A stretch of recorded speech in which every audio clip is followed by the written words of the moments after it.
વધી રહેલી ઘટનાઓ વચ્ચે પાંદેસરા શિવાજીનગર પાસે રાત્રિના સમયે યુવાનની હત્યા કરી ભાગી છૂટેલા હત્યારાઓને પોલીસે ઝડપી પડ્યા હતા। સુરતમાં અસામાજિક તત્વોનો આતંક રોજે રોજ સામે આવી રહ્યો છે, ત્યારે રાત્રિના સમયે યુવાનની હત્યા કરનાર હત્યારાઓને પોલીસે ઝડપી પડ્યા હતા। સુરતના પાંદેસરા ખાતે આવેલ શિવાજીનગરમાં રાત્રિના સમયે 19 વર્ષીય રાજ નામના યુવાનની હત્યા કરાઈ હતી।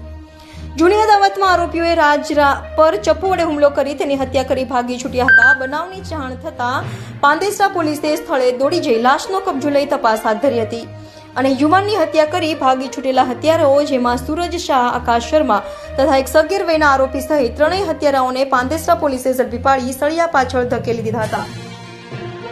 પાંડેસરા પોલીસ વિસ્તારમાં ગઈ તારીખ 9:10 રાત્રે એક હત્યાનો બનાવ નોંધાયો છે।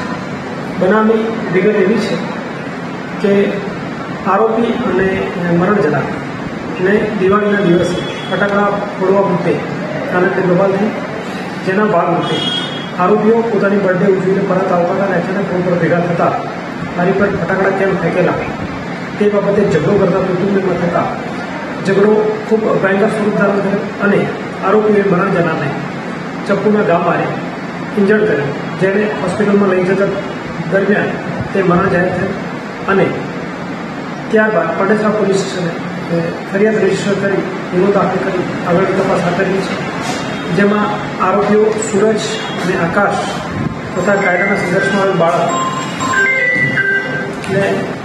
પોલીસે અટક કરેલ છે અને આગળની કાયદેસર કાર્યવાહી હાથ ધરેલ છે।